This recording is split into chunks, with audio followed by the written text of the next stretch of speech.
Hey, so we've been talking a lot lately about frost preparation, freeze preparations, getting our beds ready for winter, all those sorts of things here in North Texas.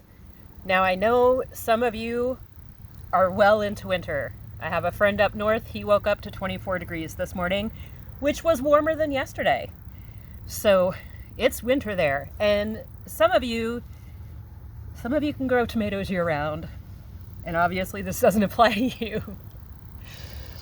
But here in North Texas, we are in that in-between thing where we had a frost warning last Thursday. We have a freeze warning this Thursday, and I am in a tank top today. Today's video is going to be addressing a viewer question. So thank you, Katie, for asking. And today we're going to talk about overwintering our herbs and what we need to do for them, which herbs are going to be just fine, which ones we need to take some special care of, and which ones we need to decide if we're going to try to grow them inside or kiss them goodbye for the winter. So there's a lot that goes into that. Hang in there. We're going to get to it all. I'm McCare. This is More Product Gardens. And if you learned something today, would you please hit that like button? It looks kind of like this. So if you learned something, please, I would appreciate it. Alrighty. I do have notes today because there's a lot of very detailed information and I don't want to tell y'all something wrong and have you kill a plant. So when you're talking about frost hardiness and cold tolerance and all those kinds of things, as far as knowing how much your herbs can take or any of your plants, you need to know your minimum temperature that's expected for your area. In the United States, that's going to be your USDA hardiness zone. On any search engine you want to use, you can put in USDA hardiness zone and then your zip code. So where I grew up, down by Houston, I would have put in USDA hardiness zone 77379. That's the zip code where I was young. And then it would have told me that's 8B, 9A, whatever it is there. That is only going to tell you your average low temperature for your area. I am now in zone 8A. That means that my average low is 10 degrees. 10 degrees above 0 Fahrenheit, which is math, 22 degrees below freezing. Math is not my thing, y'all, okay? Just, if there's math, don't count on me. If you are not in the United States, just if you can find out what your average low temperature is, then that's all you need to know. And if you're buying seeds or plants that have a USDA hardiness zone, you can figure out what they mean by that. An easy rule of thumb is to remember that the zones count by tens, and the B is 5 degrees higher. So zone 8A, we go down to 10. Zone 8B goes down to 15. So it's like zone 8.5, kind of. Now, this is all getting technical. The parts that your brain does not want to hold on to right now, let them go. You can look it up later. You can watch this video again later. But if you already kind of have a grasp on it, then keep listening. I kind of try to teach all levels at once. So dismiss the information that is ahead of where you are, dismiss the information you already have, and hang on to the parts that you need, okay? So a rule of thumb is that zone 10 gets close to freezing.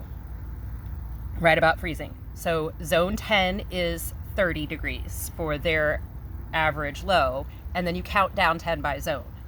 Zone 10 is 30, zone 9 would be 20, 8 would be 10, 7 would be 0, 6 would be negative 10, and on back. Alrighty? So zone 3 is going to be negative 40. That's colder than the moon. Live up there, I don't understand. That's cold. Anyhow. Another thing you want to know is your outlying low for the past few years. So last year, well, it was this year, it was in February. Last winter, we hit -1 here.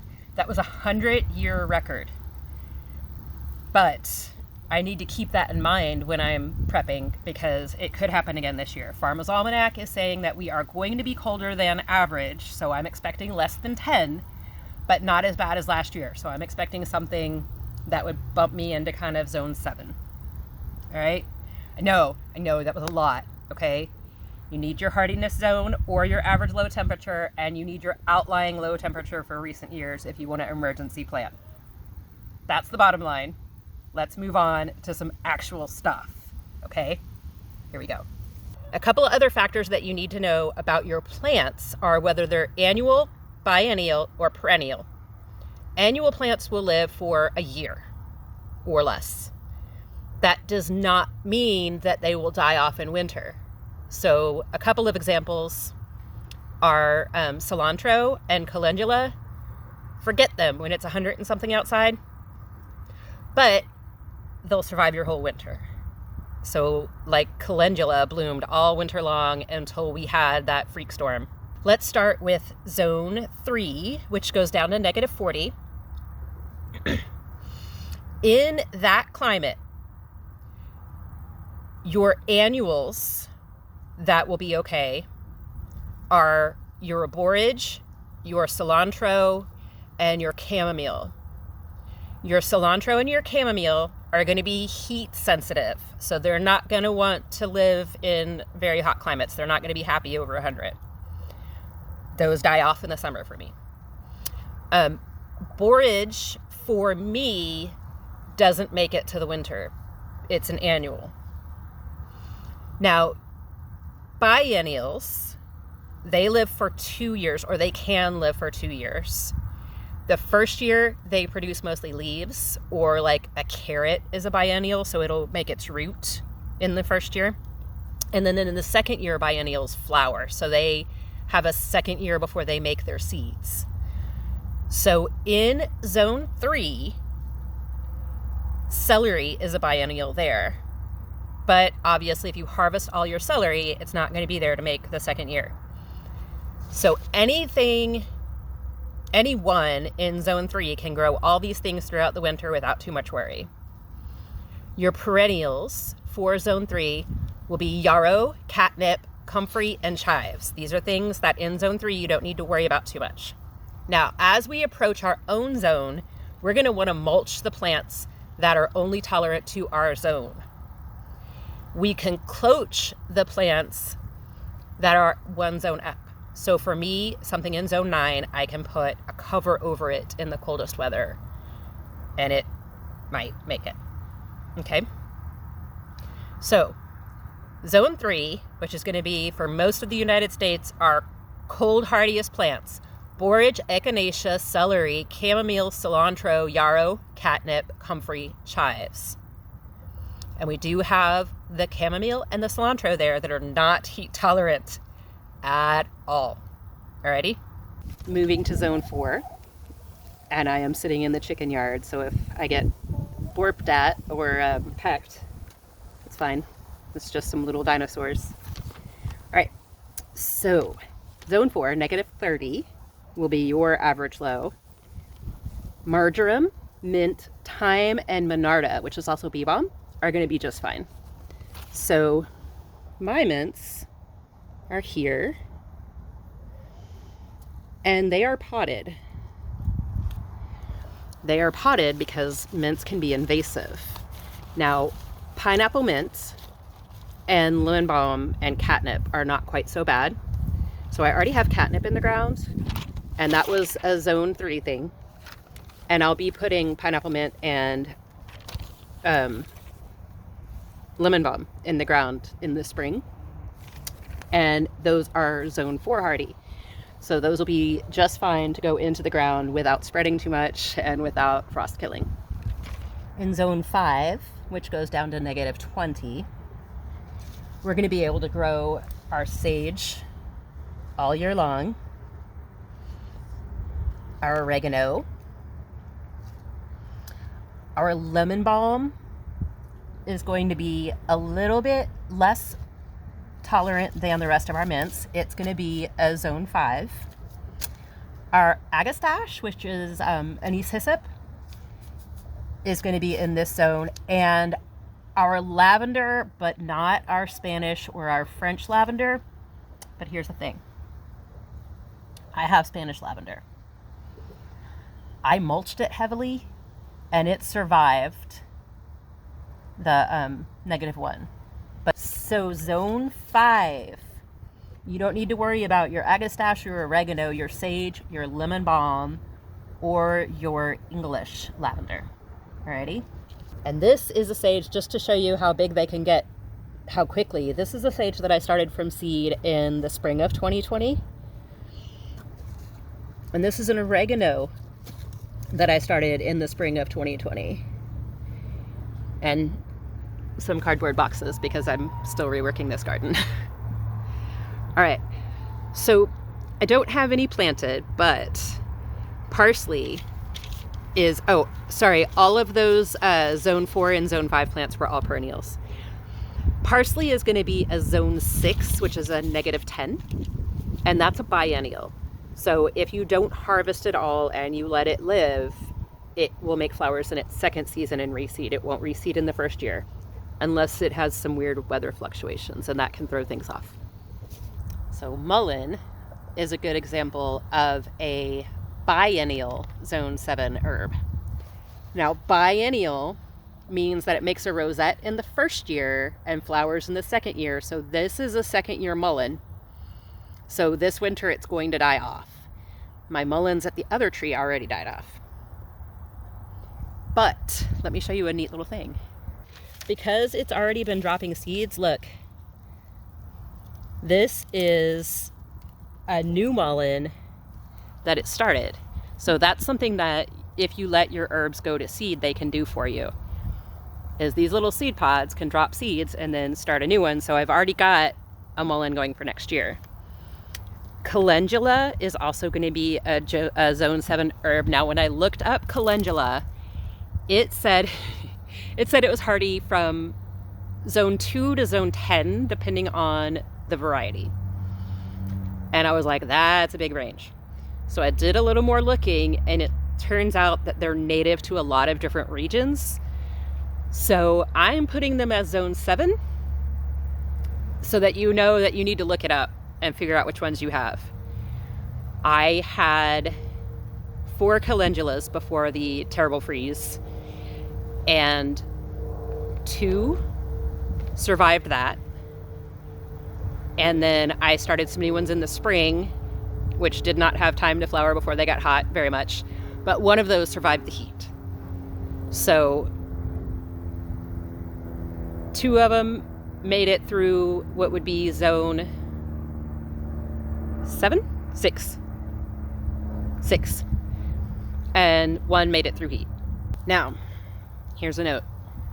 Because I'm in zone 8, anything that I'm growing that is zone 7 that I want to live another year. Now, this is biennial. It's on the way out. Not going to worry about it. The little rosette that I just showed you, I'm going to mulch that with some straw when we get into the colder parts. January, February. Not right now. It doesn't need it now. But when we get down to the colder parts of winter, I'm going to mulch that. The calendulas, when it gets to the colder parts of winter, I will mulch them to make sure that they're okay, because they're right on the edge of what does all right here. All right, so zone 8 stuff. Zone 8's where it gets tricky for us. Rosemary is hardy to zone 8. It's a perennial. Well, it didn't make it for me last year. Some people around here, theirs made it. We did not cover ours. We had, our chickens were the first priority. And then we kind of had to, prioritize down from there, and the chickens were needing a lot of attention because we weren't expecting to have to wrap their coop and all that kind of stuff. It's not the norm. And it seemed like a lot of people around here were struggling with figuring out what to do about chickens in that kind of cold. So we lost the rosemary. Now, had we covered it, could we have saved it? Probably, possibly, maybe. It was older, might have been on its way out anyhow. But we did take cuttings from it first. And those are rooting inside, and we'll plant them out in the spring. So anything that is, if you are in North Texas, if you're in zone 8, anything that is zone 8 that you want to keep, you might want to take cuttings or bring it in or start some new or something like that. All right. Now, one example though of something that should not have survived that did is my Spanish lavender. And it's looking a little yellow right now. It got a lot of rain that it did not appreciate. Lavenders don't like water. But this is the Spanish that is only supposed to be zone 8. And it'll grow like a lavender flower, and then it'll have the little flag on top. And that's how you know it's Spanish lavender, is it makes a hat. It's really beautiful. But I mulched that deeply with straw, and I thought that bee was about to land on my arm, and I am not afraid of bees anymore. But I'm not to the point where I'm cool with them crawling on me yet. I might have just had the tiniest of heart attack. Okay. Lavender. I mulched it really deeply. I covered it in straw. Like, covered it. It was, you couldn't see the lavender. Had I done that with the rosemary, I would have had a 4-foot tall pile of straw. Not reasonable in that case. But this is an example of things can make it through colder than what your normal is if you protect them. You can also cloche. So if I had a clear storage container, or you can use, depending on the size of the plant, you can like cut a milk carton. But if you drop glass or plastic over a plant, you don't want to do it during the hottest part of the days. You don't want to do it when the sun is intense. You'll cook your plants. But if you come out in the afternoon, the night before some cold weather is expected, drop it on there just before the sun goes down, let it collect a little heat, and then take it off first thing in the morning. You can make it through. You can also grow like lettuce in the coldest part of the year underneath a clear storage container. So cloche, that's C-L-O-C-H-E, if you need to look it up and get some ideas for how to do that. Zone 9 is going to be a low of 20 for the average. Pineapple sage is going to fall into that group, which makes me very sad. I am either going to need to take cuttings or be really diligent about covering this either with mulch or a cloche or a cloth or something when we get really cold, because this gorgeous plant will not survive our winters, and I want it to. So pineapple sage is a salvia. Different salvias have different tolerances. So if you're growing a different salvia than pineapple sage, you want to look it up. They might be zone 4, they might be zone 10. So check on them. Your dill is going to be an annual for zone 9. It can take that winter, but it just doesn't have a long lifespan. And then your ginger is going to be a perennial. So if you are in zone 8 and you have ginger, you either want to pull it or deep mulch it. You can pot it and grow it inside. And then this is perennial. So if I can get it to survive the winter, I don't want to dig it up. It's got a really good root system. So if I can get it to survive the winter, it'll keep going for a few years. And hopefully it'll drop seed and reseed itself. For many of us, this is going to be the most heartbreaking one. All of our basil friends are zone 10 and generally covered in bees. So these are only going to be good down to about freezing. Basils and holy basils. This is one of those plants that a lot of people just give up in the winter, and that is normally what I do. But my house friend likes having basil to pick inside the house, so we already have some rooted in there, and it's getting picked over, so we're going to start rooting some more. You can also grow your sensitive stuff in a pot inside, either in a south-facing window or under a light. You can try windows that face east. They might do you okay. North and west facing windows probably aren't going to cut it in the northern hemisphere. In the southern hemisphere, flip it. So this is holy basil. And we're probably going to dry a bunch of stems of this, just hang them to dry. And our Genovese and all of our other yummy culinary basils, we are going to take some more cuttings, and you can root them in water, or you can root them in soil, or you can root them in water and then move them to soil. Or if you have a heat mat and lights, you can just start from seed inside and just have it going forever. Basil can be perennialized. I've heard of hydroponic growers having perpetual basil plants that they kept for years and years. They just kept pruning them appropriately and, kept them above freezing, and they produced. So basil, lemongrass, and aloe are the things that in most of the United States in the winter, you got to make a plan or kiss them goodbye. Alrighty? I know, it's sad and nobody wants to talk about being without basil. So we make plans. Okay, now I really focus this towards North Texas and Zone 8A, but hopefully if you are in an area where your low is -40 and you're somewhere between that and the tropics, I have covered something that you grow. If I helped you out, if you learned anything, if you feel a little bit better about your winter situation, if you wouldn't mind hitting that like button. I hate to bring it up again, but it helps. Y'all know it helps the algorithm, right? I know, we don't like to talk about it, but there it is. So, happy winter herb growing, happy winter herb enjoying. Later, y'all.